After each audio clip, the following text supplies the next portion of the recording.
Août 1944. La France est en pleine ébullition. Imaginez un peu la scène. Le bruit assourdissant des chars américains qui déferlent dans les rues de Paris. C'est la fête. On entend le claquement des baisers sur les joues des soldats. On voit les couleurs éclatantes des fleurs qui pleuvent des balcons. Et puis, bien sûr, la musique de l'accordéon. Partout. C'est littéralement la plus grande fête du siècle.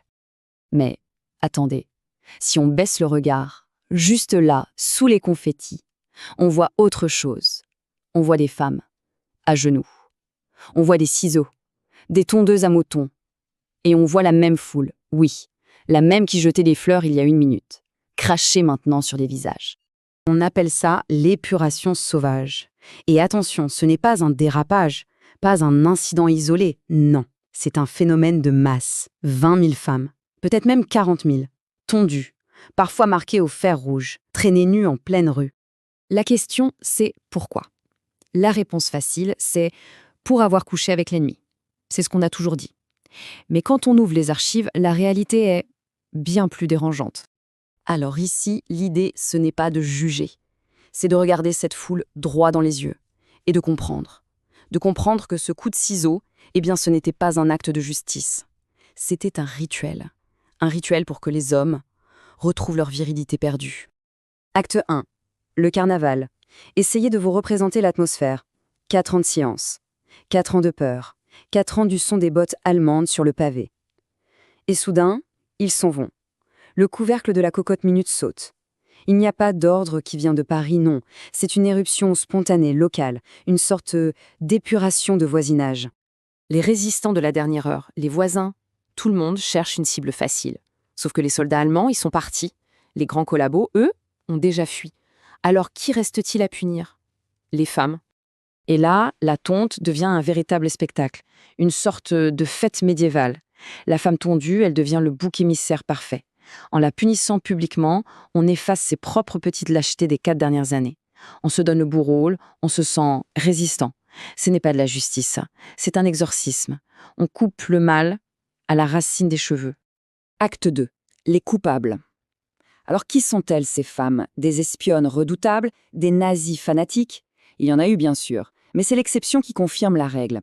En réalité, la moyenne d'âge, c'est 27 ans. Et le milieu social, modeste. Très, très modeste. On va ouvrir les archives. Prenons Madame M, 47 ans. Son crime, avoir lavé le linge de soldats allemands. Pour nourrir ses enfants. Verdict de la rue, tondu. Mademoiselle T, 18 ans. Son crime, avoir causé avec des soldats. Tondu. Une autre, parce qu'elle est allée au cinéma avec eux. Tondu. On appelle ça la collaboration horizontale. Souvent, c'était juste la collaboration de la survie, ou pire encore, celle du cœur. Parce que oui, des femmes sont tombées amoureuses. Et en 1944, il faut croire qu'aimer un Allemand était un crime bien plus grave que de lui vendre du béton pour construire le mur de l'Atlantique. Acte 3. L'icône. Cette image, tout le monde la connaît. C'est la tondue de Chartres. On est le 16 août 1944. Le photographe de guerre Robert Capa est là. Et il va capturer un instant qui deviendra le symbole de toute cette période. Regardez bien, elle s'appelle Simone Touzeau. Elle a 23 ans. Son crâne est rasé, blanc. Sur son front, on a gravé quelque chose au fer rouge. Et dans ses bras, elle serre un bébé, Catherine, 3 mois. Le père, c'était un soldat allemand. Il est mort sur le front de l'Est. Alors, attention, Simone n'était pas une sainte. Elle avait des sympathies fascistes, elle était coupable, idéologiquement. Mais la question est-ce vraiment son idéologie que la foule punit ce jour-là? Non. Ce qu'on punit, c'est son corps. C'est sa maternité. On l'a fait défiler dans toute la ville. C'est ce qu'on appelle une promenade vexatoire. Le déshonneur est absolu. Simone finira sa vie rongée par la dépression. Plus tard, sa propre fille brûlera toutes les photos. Parce que cette honte-là, elle ne s'efface jamais. Acte 4. La crise masculine. Et c'est là qu'on touche au cœur du problème. Pourquoi les cheveux? Pourquoi ce châtiment précisément? Pourquoi pas la prison? Pourquoi cette obsession de la tête nue?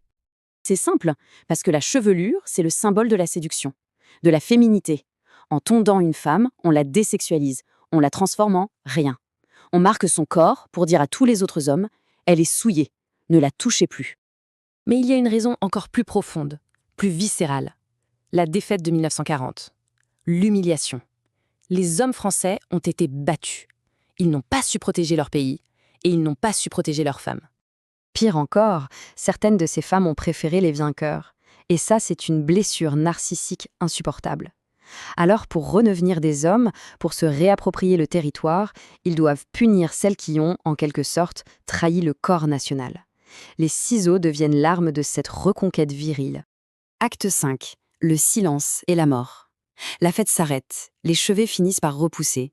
Mais comme le dira plus tard Madame D, une tondue de la commune du Trait, mes cheveux ont repoussé, mon honneur jamais.